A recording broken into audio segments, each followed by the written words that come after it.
जी दीदी। ओम शांति। ओम शांति। आज 10 तारीख की मुरली है 10/5/2021। तो बाबा बोले, मीठे बच्चे सदा इसी खुशी में रहो कि स्वयं भगवान हमें टीचर बनकर पढ़ाते हैं। हम उनसे राजयोग सीख रहे हैं, प्रजा योग नहीं। तो आज बाबा टीचर बन के हमें सिखा रहे हैं। बाबा ने क्या बोला? हम राजयोग सीख रहे हैं, प्रजा योग नहीं। मतलब राजयोग मतलब राजा बनने के लिए योग सीख रहे हैं ना। तो राजा बनने के लिए हमें क्या करना पड़ेगा? Self discipline. हमारे सब कुछ डिसिप्लिन होना चाहिए। अपने थॉट के ऊपर डिसिप्लिन, अपने कर्मों के ऊपर डिसिप्लिन।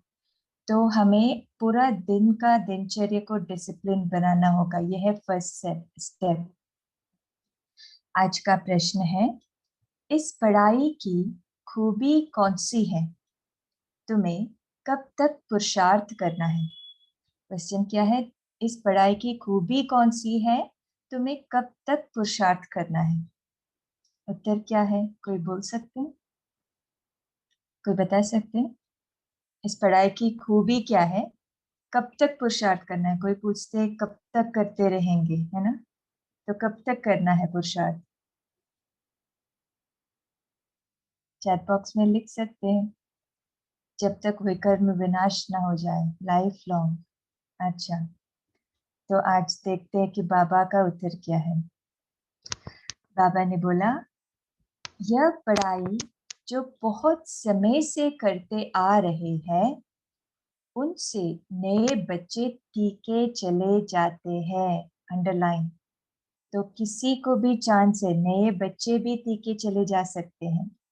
यह भी खूबी है, जो 3 मास के तीखे बुद्धि वाले यानी तीव्र पुरुषार्थी नए बच्चे पुराने से भी आगे जा सकते हैं।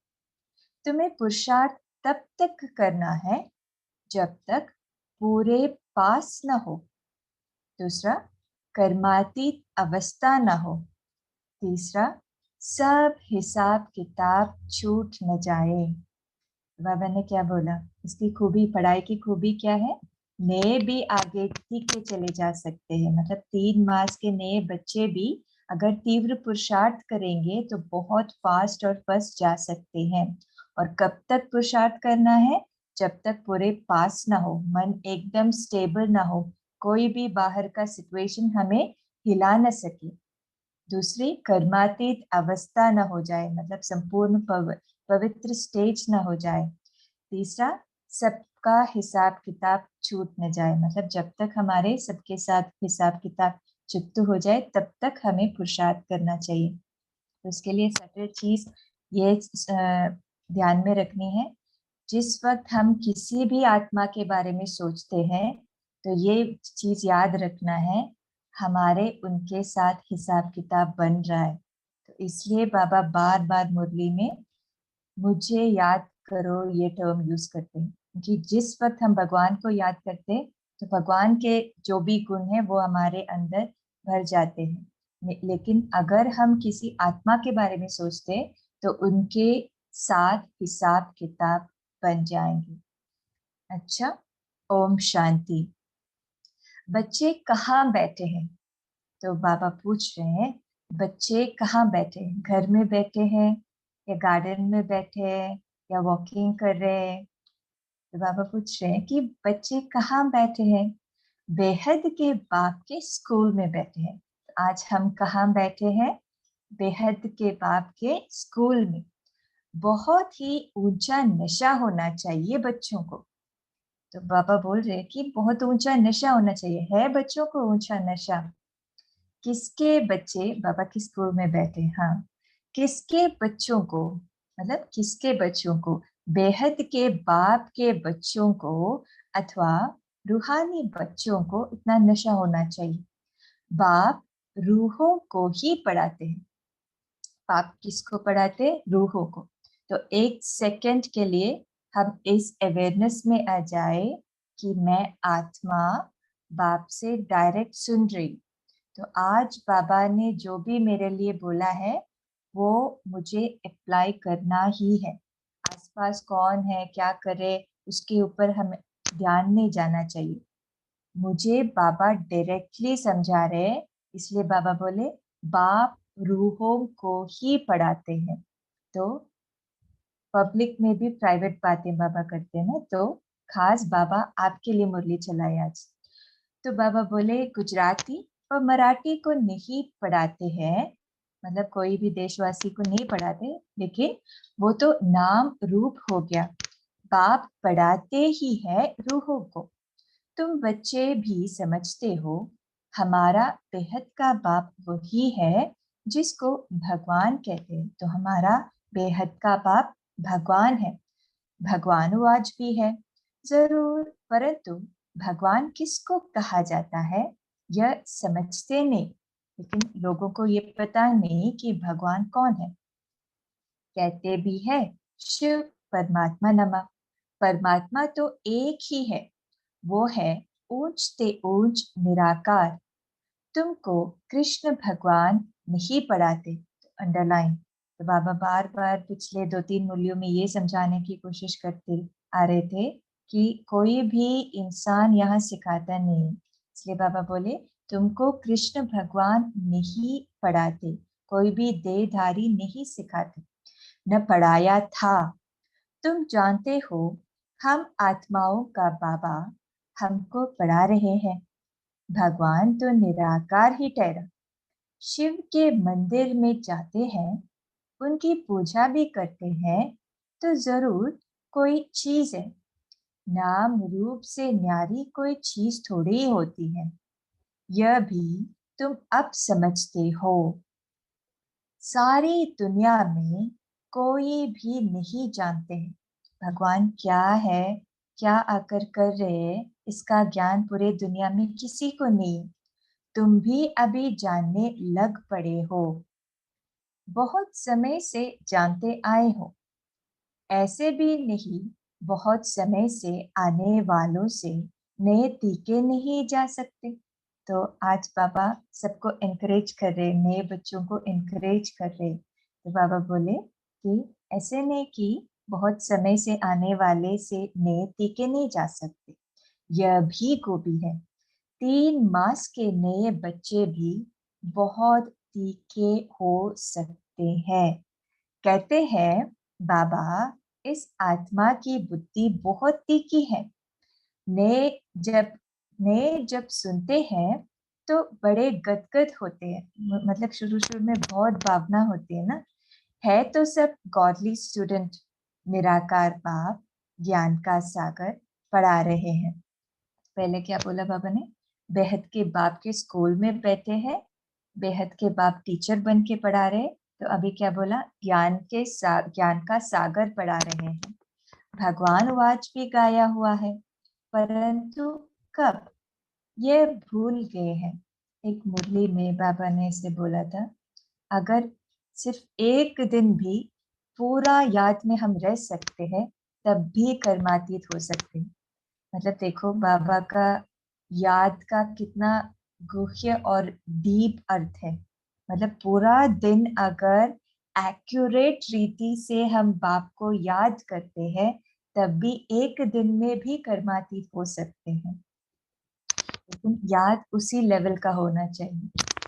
तो बाबा बोले अभी तुम बच्चे जानते हो ऐसे भी कोई होते हैं जिनका बाप टीचर होता है, परंतु वो सिर्फ एक ही सब्जेक्ट पढ़ाते हैं, एक ही सब्जेक्ट पढ़ाएंगे, दूसरे सब्जेक्ट लिए दूसरे सब्जेक्ट लिए दूसरा टीचर पढ़ाते। मतलब लौकिक में अगर किसी का बाप टीचर भी है, वो सिर्फ 1 या 2 सब्जेक्ट पढ़ाते हैं, सभी सब्जेक्ट नहीं पढ़ाते। यहाँ तो बाप सब बच्चों का टीचर है, यह वंडरफुल बात है। ढेर बच्चे हैं जिनको निश्चय है शिव बाबा हमको पढ़ाते हैं। श्री कृष्ण को बाबा कह नहीं सकते, हम श्री कृष्ण बाबा कभी नहीं कहेंगे ना। कृष्ण को ऐसे टीचर गुरु भी नहीं समझते, यह तो प्रैक्टिकल पढ़ा रहे हैं। तुम भिन्न भिन्न प्रकार के स्टूडेंट बैठे हो, हर एक अलग अलग लेवल का स्टूडेंट बैठे ना, किसी का बुद्धि शार्प होगा, किसी बहुत भावना वाले होंगे, किसी कोई कोई नए बच्चे होंगे, कोई कोई पुराने बच्चे होंगे। तो बाबा सबको एक साथ पढ़ाते हैं। बाबा टीचर पढ़ाते हैं जब तक तुम पास हो जाओ, मतलब बाबा तब तक पढ़ाते हैं जब तक तुम पास न हो जाए। कर्मातीत मतलब तब तक पढ़ना है जब तक पास न हो जाए। बाबा बोले कर्मातीत अवस्था को पालो, तब तक पुरुषार्थ करना है। मतलब कब तक पुरुषार्थ करना है? जब तक कर्मातीत अवस्था हो जाए। कर्म के हिसाब किताब से छूटना है। बाबा ये भी बहुत अंडरलाइन करने की बात है। कर्म के हिसाब किताब से छूटना है, तो बहुत गहरी चेकिंग करनी है। हमें किसी के साथ कोई फालतू हम कार्मिक अकाउंट तो नहीं क्रिएट कर रहे, इसलिए संकल्प के ऊपर भी बहुत बहुत डीप चेकिंग करनी है। तुम्हें अंदर में बड़ी खुशी होनी चाहिए। बाबा हमको ऐसी दुनिया में ले जाते हैं और कोई ऐसा स्कूल होते नहीं जो बच्चे बैठे हो और समझे परम धाम निवासी बाबा आकर हमें पढ़ाएंगे। अभी तुम यहाँ बैठते हो तो समझते हो हमारा बेहद का बाबा हमको पढ़ाने के लिए आते हैं, तो अंदर में बड़ी खुशी होनी चाहिए। तो अंदर में एक सेकंड के लिए चेक करो, क्या मुझे इतना खुशी है? सब ध्यान से सुन रहे हैं या फिर बुद्धि इधर उधर भटक रहे हैं?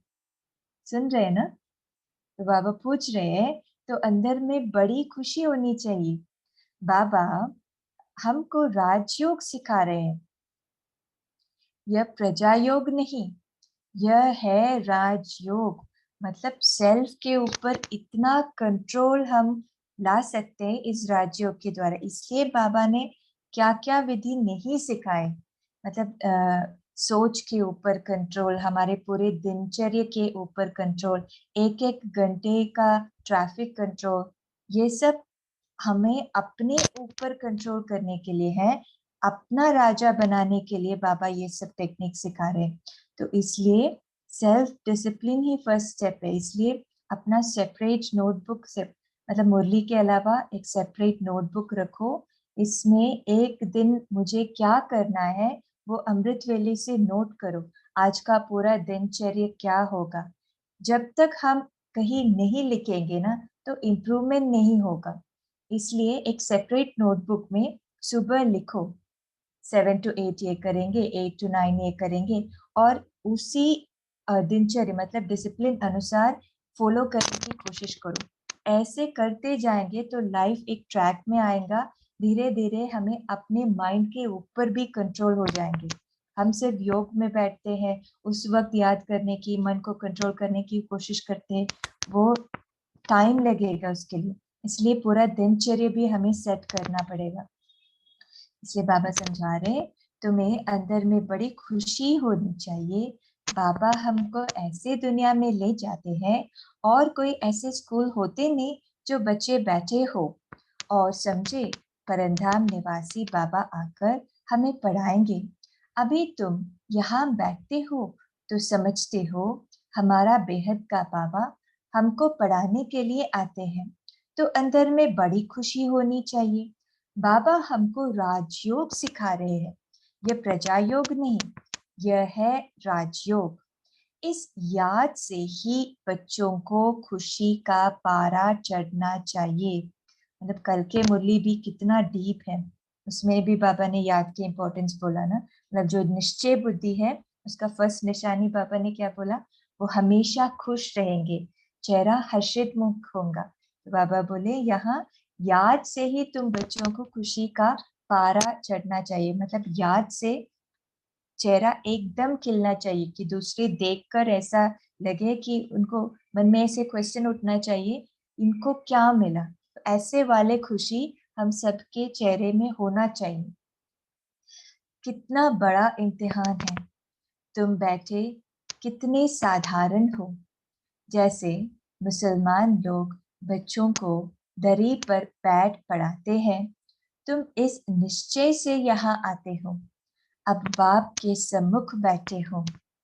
बाबा भी कहते हैं मैं ज्ञान का सागर हूँ, मैं कल्प कल्प आकर राजयोग सिखाता हूँ।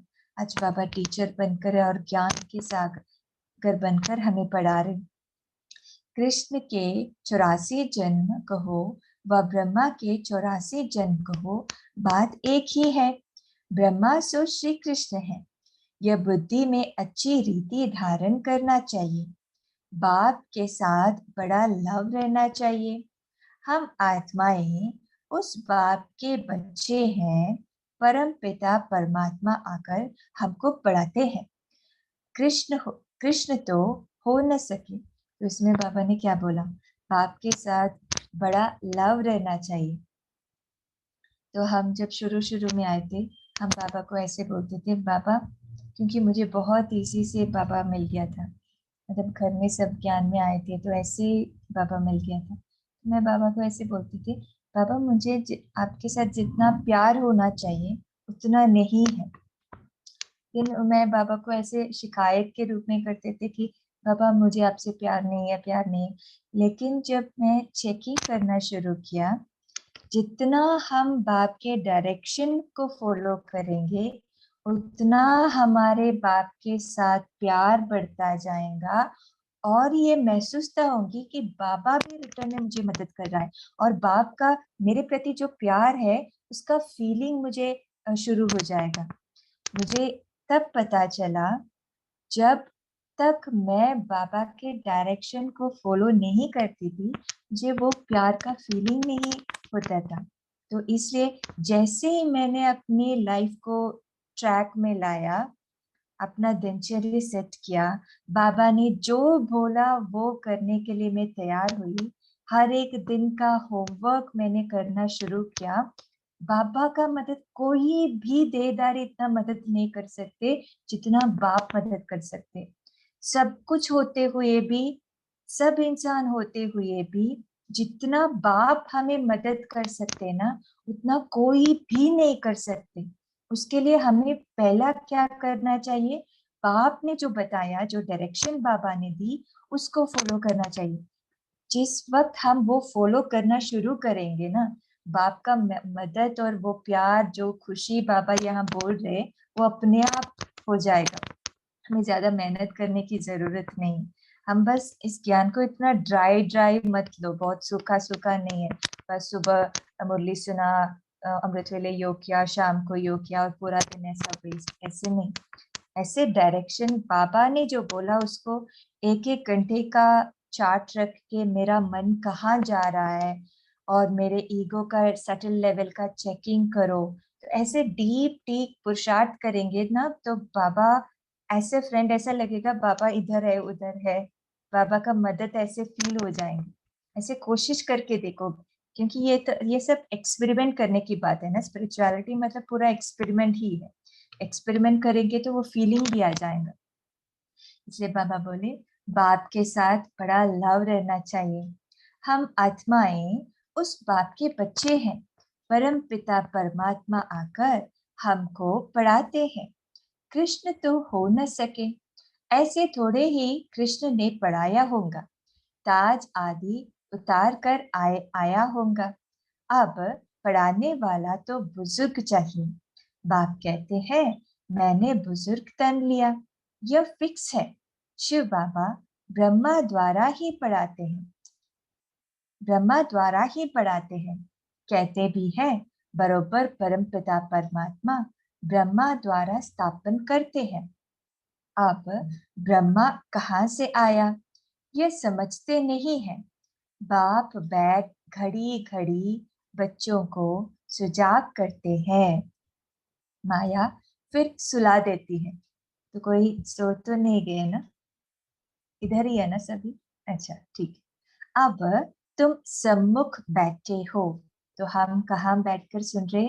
मधुबन में बाबा के सामने बैठकर सुन रहे। तो बाबा बोल रहे, अब तुम सम्मुख बैठे हो, समझते हो कि मैं तुम्हारा रूहानी बाप हूँ, मुझे जानते हो ना। गाते भी है, परम पिता परमात्मा ज्ञान का सागर है, पतित पावन दुख हरता सुख करता है। कृष्ण के लिए ये कभी नहीं कहेंगी, सबको इकट्ठा तो पढ़ा नहीं सकते। मधुबन में मुरली चलती है, वो फिर सब सेंटर्स बजाती है। तुम अभी सम्मुख हो, जानते हो कल्प पहले भी बाबा ने ऐसे पढ़ाया था। यही समय था जो पास्ट हो गया, वो फिर अभी प्रेजेंट होना है। भक्ति मार्ग की बातें तो अब छोड़ देनी है, अभी तुम्हारी ज्ञान से प्रीत पढ़ाने वाले से प्रीत है।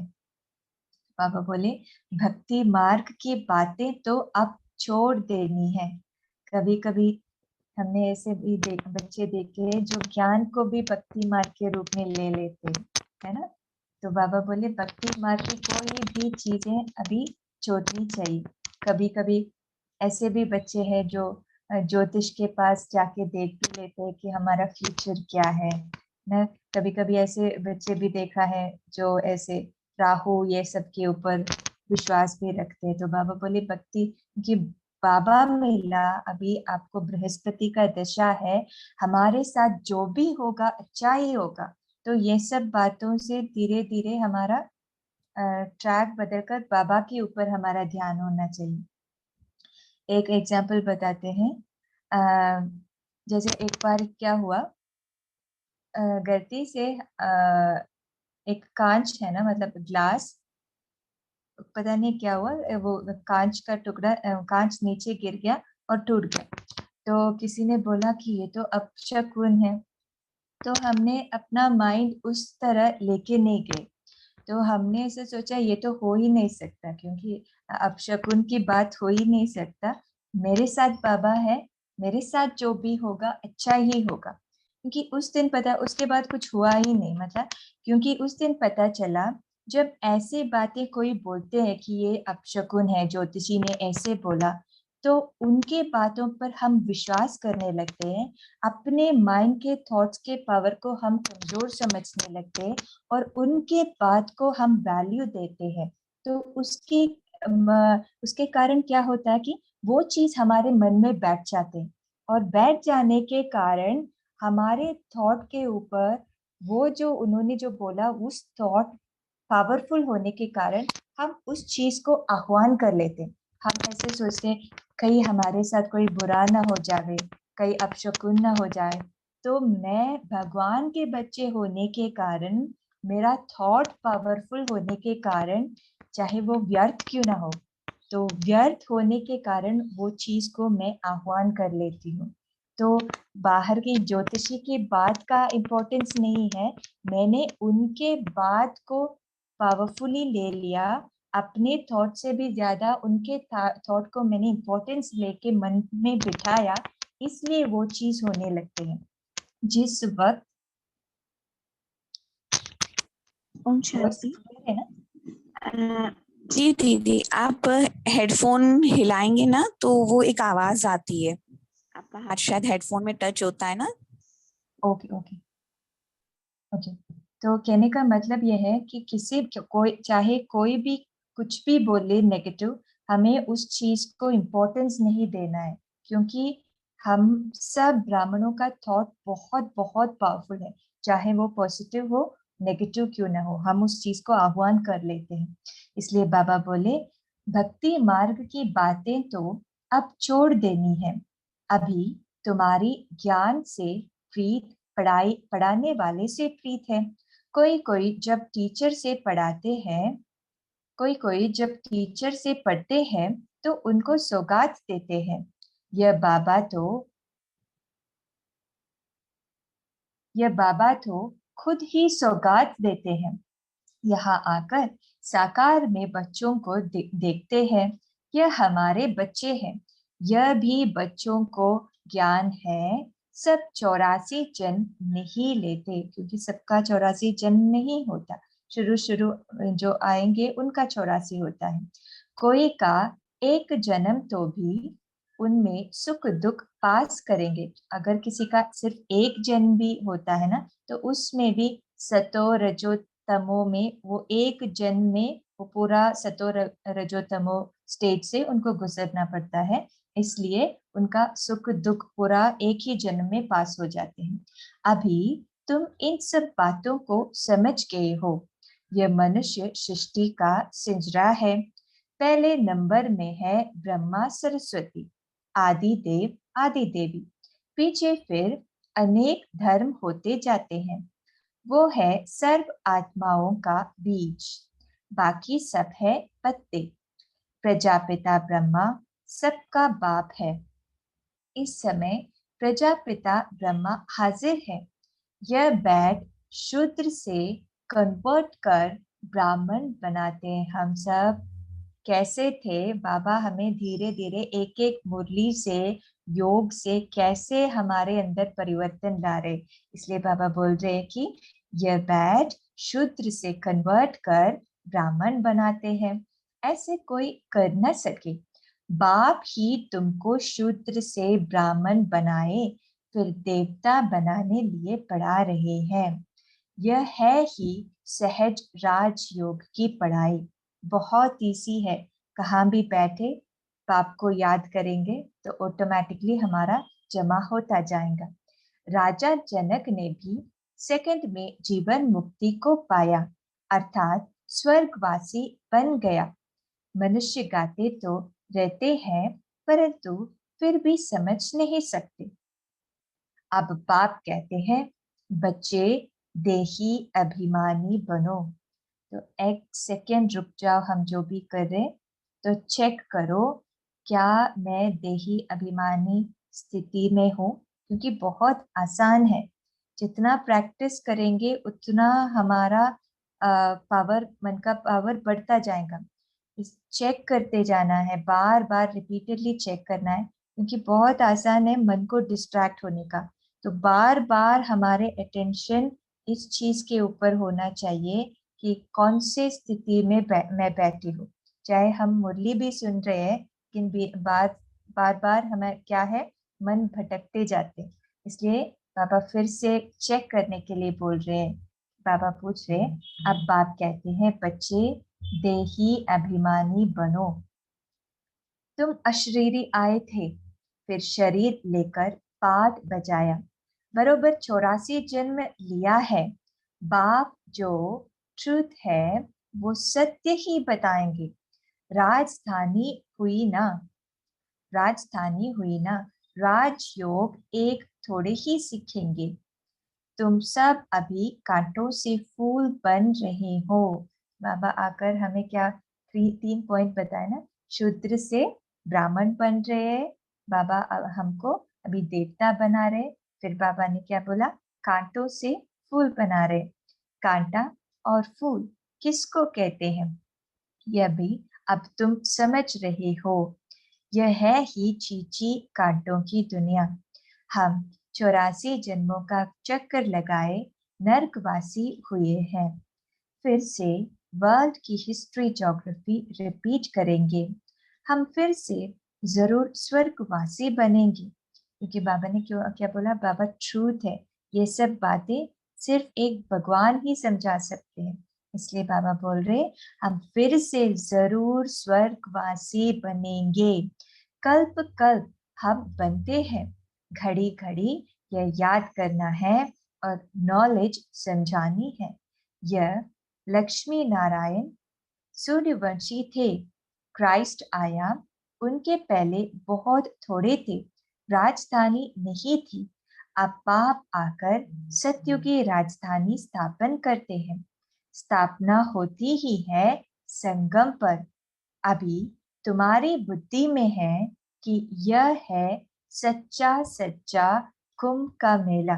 तो लोग क्या करते, स्थूल में उसको सेलिब्रेट करते। तो बाबा बोल रहे, यह है सच्चा सच्चा कुंभ मेला, जब भगवान आकर इस संगम युग में हमें पावन बना रहे। आत्माएं अनेक है, परमात्मा एक है। परमात्मा बाप बच्चों के पास आते हैं पावन बनाने। इसको ही संगम युग का कुंभ का मेला कहा जाता है। अभी तुमको ज्ञान का तीसरा नेत्र मिला है। बाप आकर स्वर्गवासी बनाते हैं, फिर नर्क पुरानी दुनिया का विनाश जरूर होना चाहिए। कल्प कल्प विनाश होता ही है।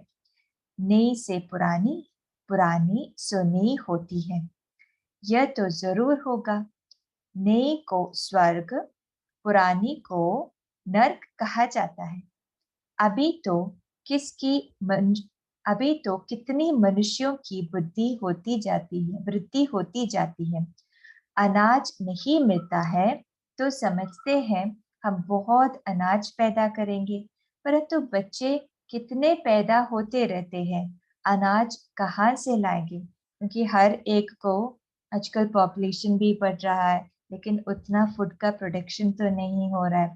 लेकिन बाबा बोले हर एक को अपने ही बारे में लोग सोचते हैं ना कि हमें अपने मतलब नेक्स्ट जनरेशन को क्रिएट करना है, लेकिन लोग बेहद के रूप में वो नहीं सोच पाते।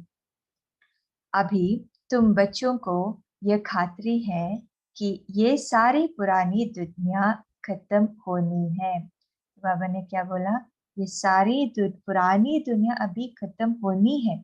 मनुष्यों को यह ज्ञान अच्छा भी लगता है, परंतु बुद्धि में कुछ भी बैठता नहीं। कोई कोई ऐसे बच्चे, उनको मुरली सुनना बहुत अच्छा लगता है, लेकिन अप्लाई नहीं करते।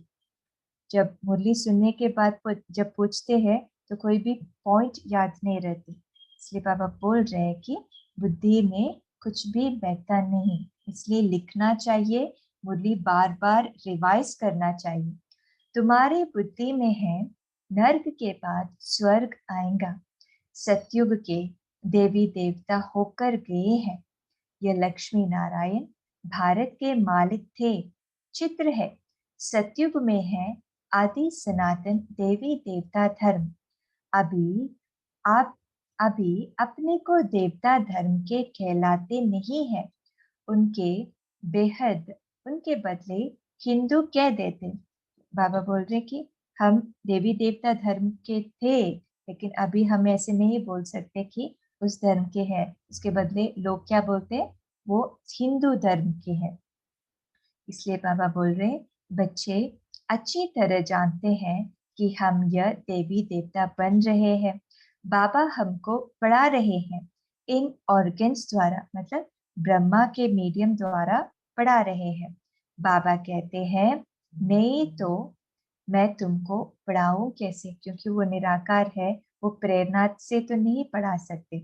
इसलिए इनको बाबा को एक शरीर के द्वारा, ब्रह्मा के तन के द्वारा पढ़ाना पड़ता है। इसलिए बाबा बोले, बाबा कहते हैं नहीं तो मैं तुमको पढ़ाऊं कैसे। आत्माओं को ही पढ़ाते हैं, क्योंकि आत्मा में ही खाद पड़ती है। अभी तुमको सच्चा सोना बनना है। क्या क्या बाबा ने बोला? कांटों से फूल बनना है, शूद्र से ब्राह्मण बनना है, देवता बनना है। फिर बाबा बोले सच्चा सोना बनना है, क्योंकि खाद कहाँ है?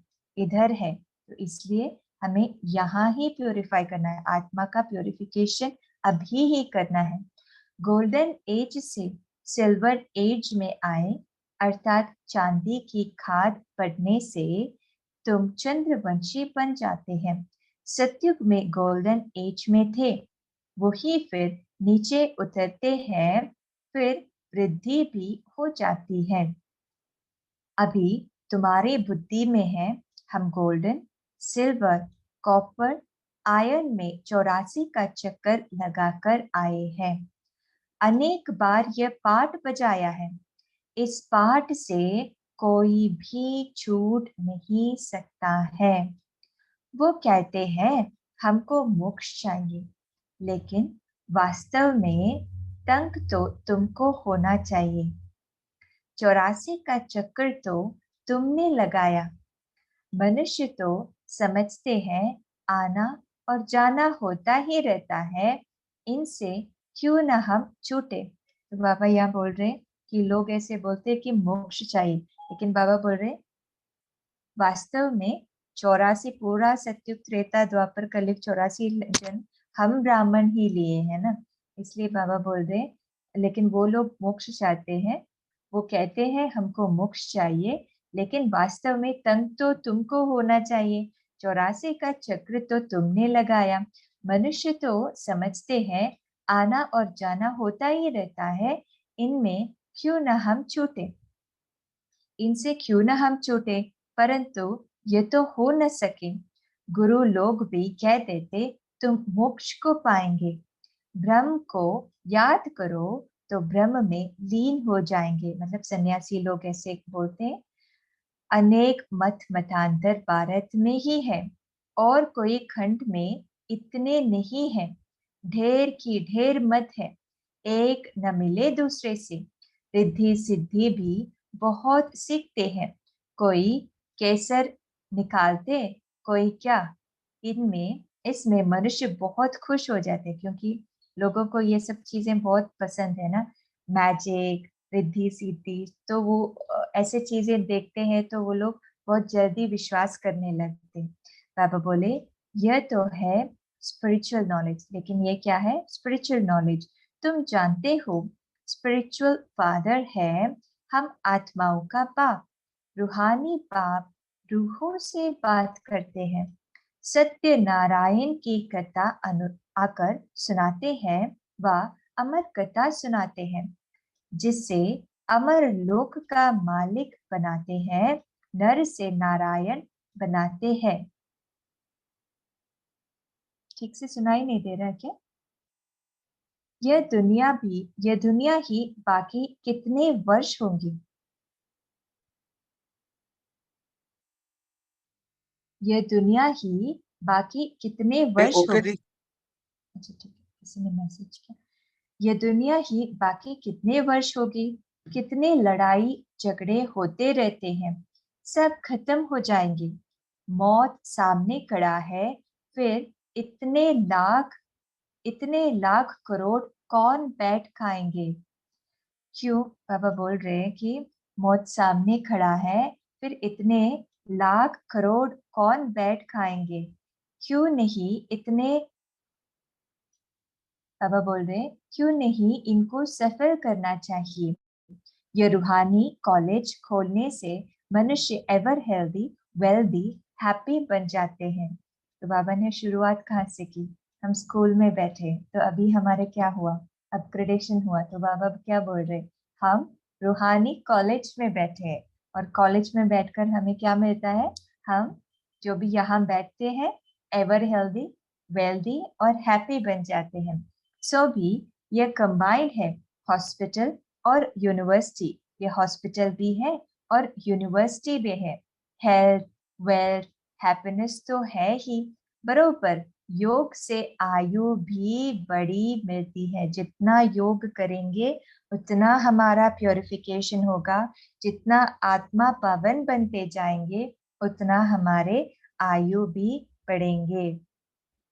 तो साइंस में भी जो भी नॉर्मल जो मेडिटेशन करते हैं ना, उसका भी रिसर्च में ऐसे बोलते हैं कि जो मेडिटेशन करते हैं उनके जीन्स में भी, मतलब हेरिडिटी जीन्स में भी परिवर्तन होता है, और उनका जीन्स में भी परिवर्तन होता है, और उनका आयु भी बढ़ जाते हैं। क्योंकि हमारे सोच का कनेक्शन बॉडी से है ना, हम जैसे सोचते हैं उसका असर बॉडी पर भी होता है। और ऐसे बोलते कि जो हम सोचते हैं उस सोच से हम अपनी जेनेटिक्स में भी मॉडिफिकेशन ला सकते हैं, जेनेटिक्स को भी बदल सकते हैं। क्लियर है? मतलब आवाज सुनाई दे रहा है? बाबा बोले कि बाबा बोले कितने तुम हेल्दी बनते हो, फिर कारून का खजाना भी मिलता है। अल्लाह अलाउद्दीन का नाटक दिखाते हैं ना। तुम जानते हो अल्लाह जो आदि सनातन देवी देवता धर्म स्थापन करते हैं, उसमें बहुत सुख है। नाम ही है स्वर्ग। तुम शांति धाम के रहवासी थे, फिर तुम पहले पहले सुख धाम में आए, फिर 84 जन्म लेते नीचे गिरते आए हो। कल्प कल्प हम तुम बच्चों को ऐसे बैठ समझाते हैं। तो आज बाबा स्कूल या कॉलेज में बैठकर हमें पूरे सृष्टि चक्र का ज्ञान दिया है ना, कि ये सतयुग में कैसे होंगे, भक्ति काल में कैसे होंगे, हम यहाँ क्या से क्या बन रहे हैं। तो बाबा बोले, तुम शांति धाम के रहवासी थे, फिर तुम पहले पहले सुख धाम में आए, फिर 84 जन्म लेते नीचे गिरते आए हो।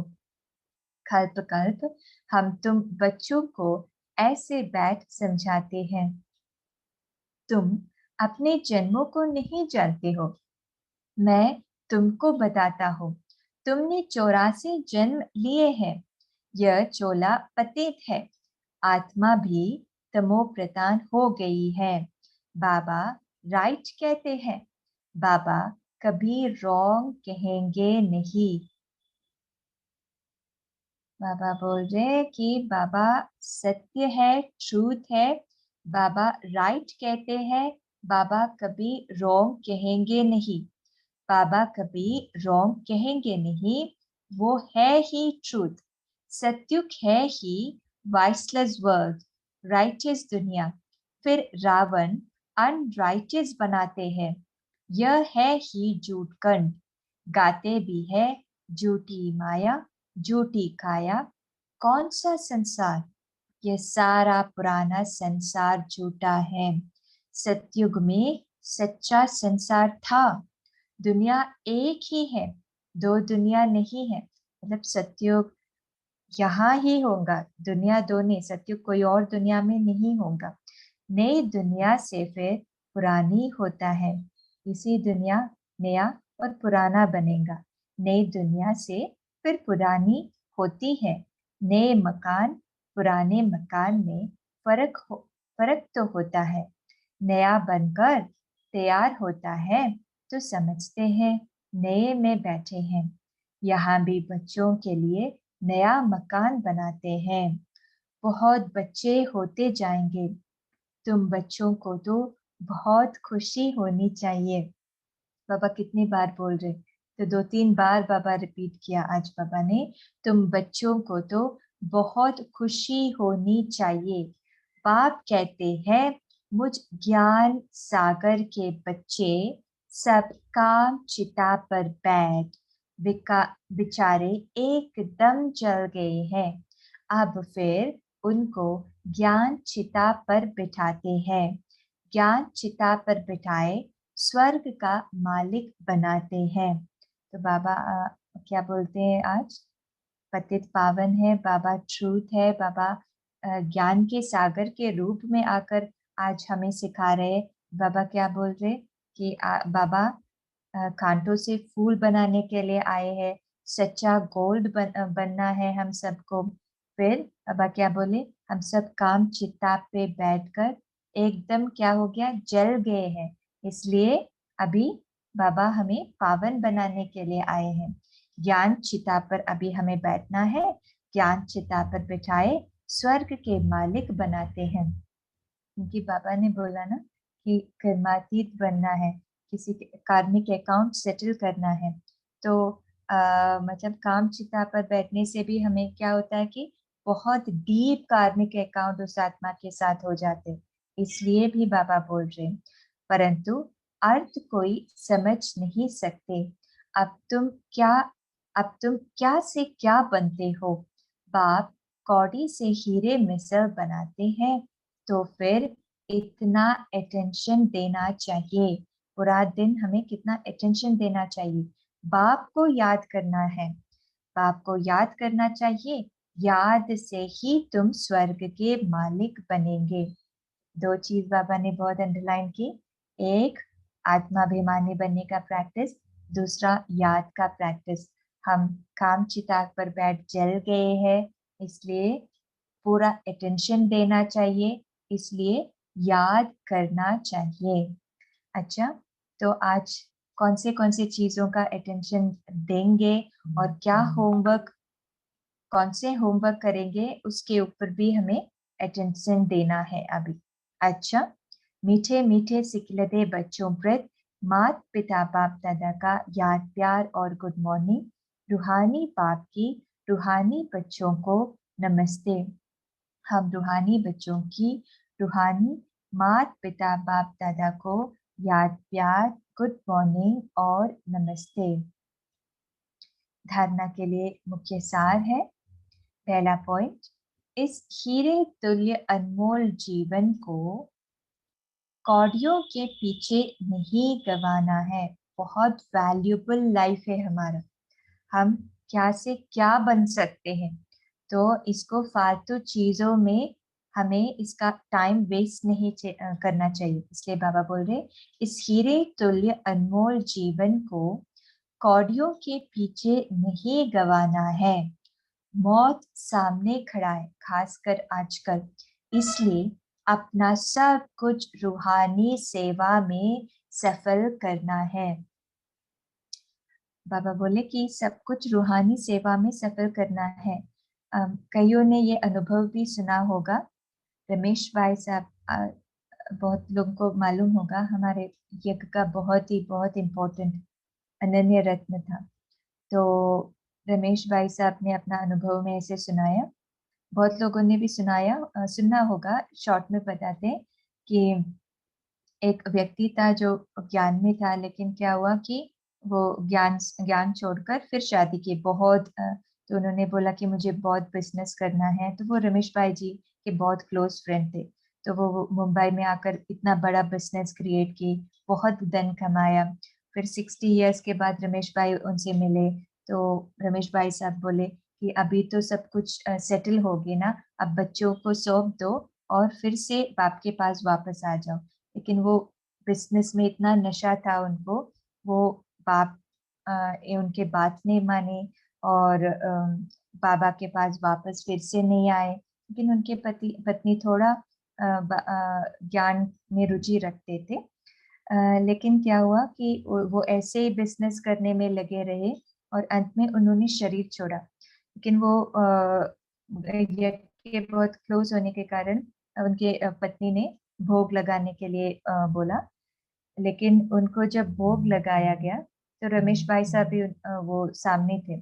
तो वो वतन में जाके जब संदेश जी जब मैसेज लेके आए तो वो बोले कि वो आत्मा इतने रो रहे थे और रमेश भाई साहब से माफी मांग रहे थे। वो बोले उन्होंने इतने बार बोला बाबा के पास वापस आओ, लेकिन मैं नहीं मानी। तो उन्होंने बाबा से पूछा कि मैं क्या बनूंगी, अगले जन्म में मैं क्या बनूंगा। तो बाबा बोले जितना आपने इस जन्म में सफल किया उस हिसाब से अगले जन्म में आपको मिलेगा। लेकिन जब वो पीछे मुड़ के देखा तो कुछ भी उन्होंने सफल नहीं किया था। उनके पीठ पीछे उनके पति ने जो भी उनके नाम पर यज्ञ में जो सफल किया, सिर्फ उनका कमाई उतना ही होगा। और वो बोले कि वो अगले जन्म में इस जन्म में करोड़पति होंगे। तो वो सोचा कि अगले जन्म में भी करोड़पति में होगा। लेकिन वो बोले कि इस जन्म में करोड़पति है, बाबा ने बोले अगले जन्म में रोडपति बनेंगे, क्योंकि इस जन्म में उन्होंने कुछ भी सफल नहीं किया। फिर उन्होंने बोले कि अपने बच्चों को जो भी धन है उसका एक हिस्सा यज्ञ में डालने के लिए। तो वो पूछे कि कैसे अभी उनके नाम पे यज्ञ में डाल रहे, तो उनको वो कैसे उनका अगले जन्म में मिलेगा। तो बाबा बोले बहुत समय के बाद वो अभी नेक्स्ट जन्म में रोडपति बनेंगे ना, तो बहुत समय के बाद उनके नाम पे जो भी यज्ञ में डाला है वो उनको लॉटरी के रूप में मिलेगा। तब तक उनका स्थिति वैसे ही होगा। इसलिए बाबा बार बार बोल रहे हैं कि जो भी है सब कुछ रूहानी सेवा में सफल करना है। कि इस जन्म में हम अपना टाइम, मनी, सब कुछ जो यज्ञ में सफल करते हैं ना, वो ही हमारा कमाई है। दूसरे पॉइंट में बाबा बोले पढ़ाई और पढ़ाने वाले से सच्ची प्रीत रखनी है। मतलब बाबा ने जो बोला उसको ऐसे फॉलो करना है। भगवान हमको पढ़ाने आते हैं, इस खुशी में रहना है। आज का वरदान है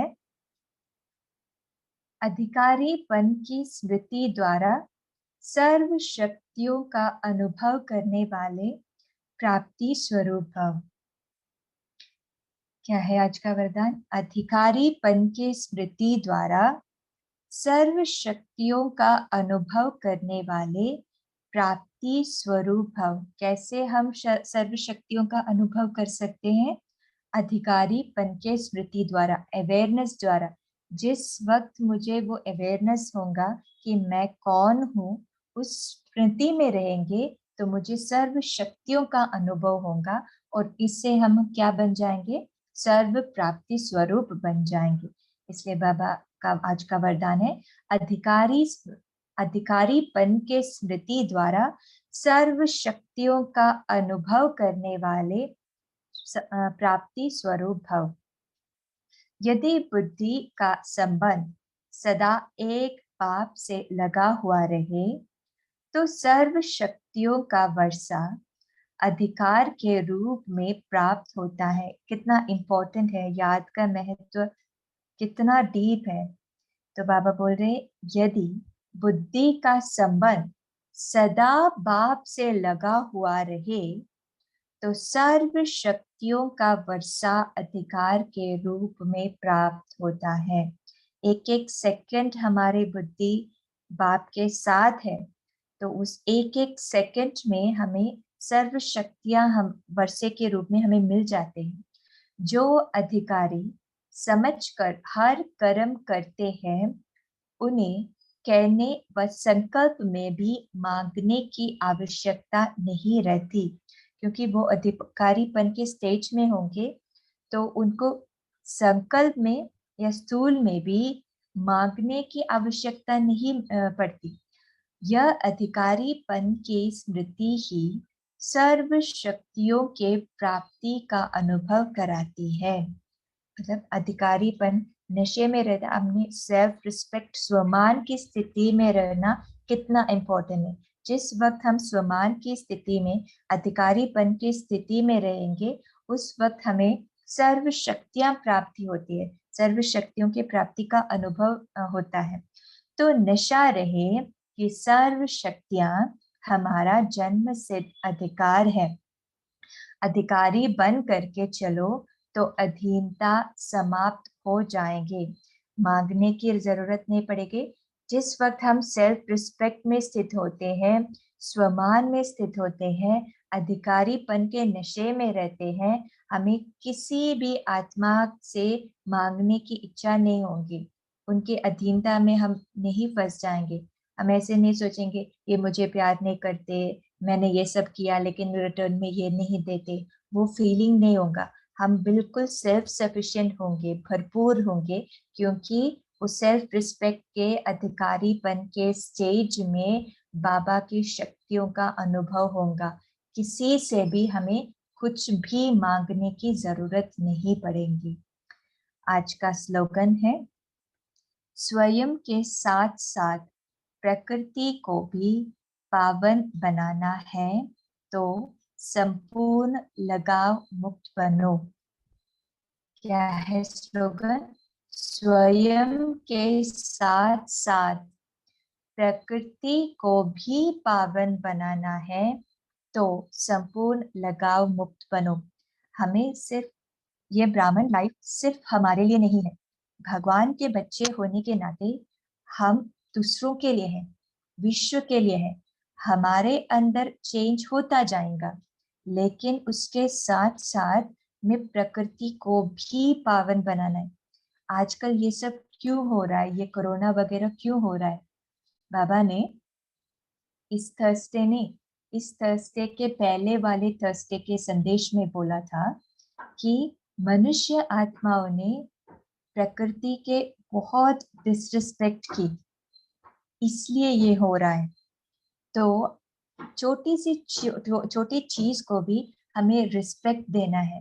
प्रकृति का हर एक छोटी चीज को हमें तिरस्कार नहीं करना है, उनको बहुत रिस्पेक्ट देके हमें बहुत थैंक्स बोलनी है। क्योंकि बाबा ने ऐसे संदेश में बोला था, प्रकृति देने के लिए है, प्रकृति लगातार देते आए हैं, लेकिन मनुष्य आत्माओं ने तिरस्कार किया, उसका बहुत डिसरिस्पेक्ट किया, इसलिए प्रकृति का एक अलग रूप आजकल सबको देखने को मिल रहा है तो प्रकृति से निकली हुई चीज ना। हम अभी तक हमें प्रकृति का एक ही रूप पता है, मतलब देने का रूप पता है, ये जो विकराल रूप नहीं पता। इसलिए हर एक छोटी से छोटी चीज को भी हमें थैंक्स देना है। हमें हवा मिल रही है, इसके थैंक्स। पानी मिल रहा है, लाइट मिल रहा है, खाने को हम भोजन मिल रहा है, इस शरीर को भी थैंक्स करना चाहिए। तो ऐसे थैंक्स के भावना बहुत गहराई से, डीप से हमें क्रिएट करना चाहिए, क्योंकि हमें बहुत आसानी से ये सब मिला ना, तो इसलिए हम इसके वैल्यू नहीं समझ पाए। इसलिए अभी हमने कितने जन्मों से प्रकृति के साथ हमने कुछ भी किया हो नेगेटिव चीज, योग में प्रकृति से माफी मांगनी है और प्रकृति को भी साकार देना है, क्योंकि हमारे कारण ही प्रकृति को ये सब ये बहुत नुकसान हुआ। मनुष्य आत्माओं ने बहुत इनको डिसरिस्पेक्ट किया, उनके वैल्यू को नहीं समझा, इसलिए प्रकृति का इस रूप हमें आज देखने को मिल रहा है। इसलिए बाबा बोल रहे स्वयं के साथ साथ प्रकृति को भी पावन बनाना है। तो पवित्रता के वाइब्रेशन हमें खास आज के टाइम योग में बैठकर 5 तत्वों को भी देते जाना है, मतलब इस शरीर को भी और पूरे विश्व के 5 तत्वों को भी देते जाना है। तो इसलिए हमें क्या करना है, संपूर्ण लगाव मुक्त बनना है। तो बिना लगाव मुक्त बने साकाश वर्क नहीं करेगा। तो हम सबके लिए है, किसी के साथ कोई भी लगाव के बिना मैं और बाबा इस स्मृति में सबको हमें साकाश देना है। इसलिए लास्ट में स्लोगन बाबा ने ये बोला, स्वयं के साथ साथ प्रकृति को भी पावन बनाना है, तो संपूर्ण लगाव मुक्त बनो। अच्छा, ओम शांति। अच्छा, तो बाबा ने आज क्या क्या बोला मुरली, आज हम अपने लाइफ में क्या अप्लाई करेंगे?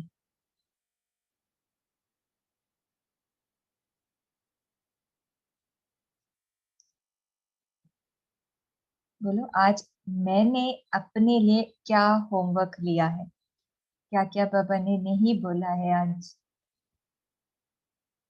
नए बच्चे भी सीखे जा सकते हैं, है ना? तो कब तक पुरुषार्थ करना है,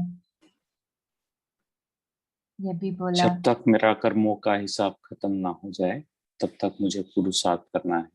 जी, तो इसके लिए होमवर्क क्या है?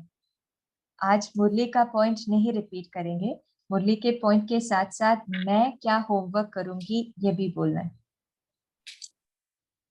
सो कोई भी परिस्थिति आती है तो मुझे आत्मा समझ के सबको, खुद को भी आत्मा समझना है, दूसरे को भी आत्मा समझना है, और ये मैं चुकता कर रहा हूँ, ये मुझे जानते हुए कोई रिएक्शन नहीं देना है और बाबा की याद में रहना।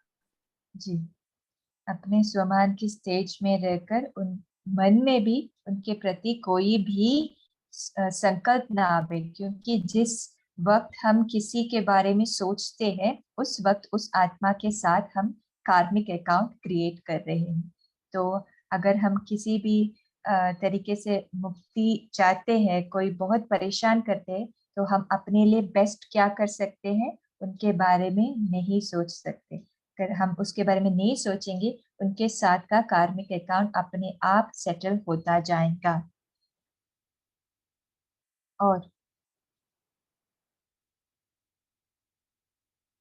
और आज का मुरली पॉइंट क्या है?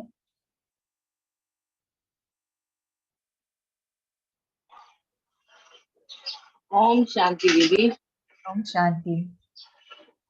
आज ये करना है कि मुरली सुनकर हमें छोड़ना नहीं है, हर 4 घंटे में उनका चिंतन करना है, मुरली का सच्चे दिल से, सच्ची भावना से चिंतन करना है।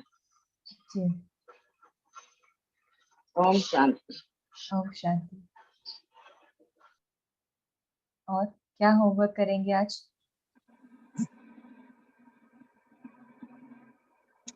ओम शांति दीदी, आज आपने बताया कि टाइम टेबल बनाना है, सेट करना है माइंड को, क्योंकि माइंड में व्यर्थ चला जाता है, पता ही नहीं चलता कि कब व्यर्थ चला गया और कब लीकेज हो गई है।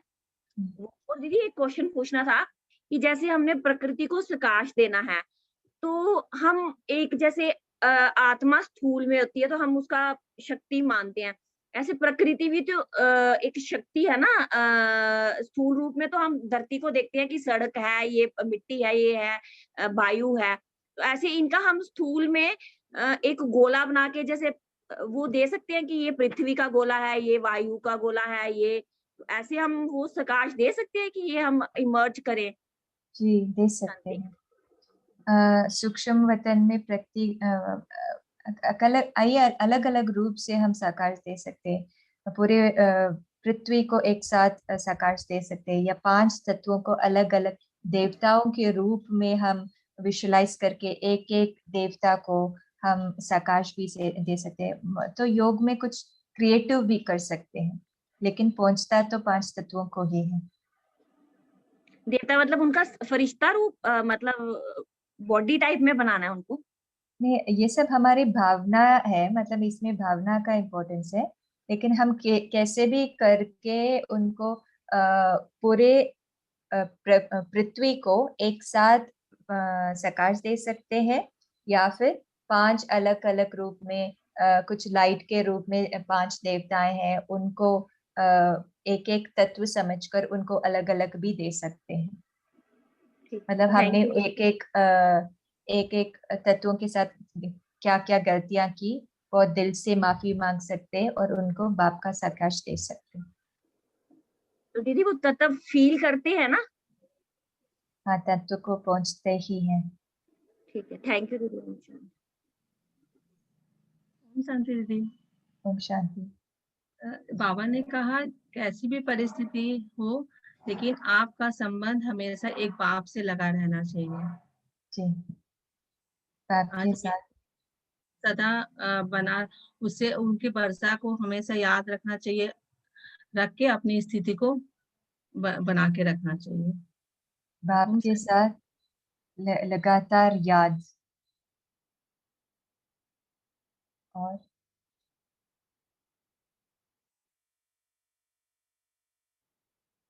और कौन, क्या होमवर्क करेंगे आप लोग?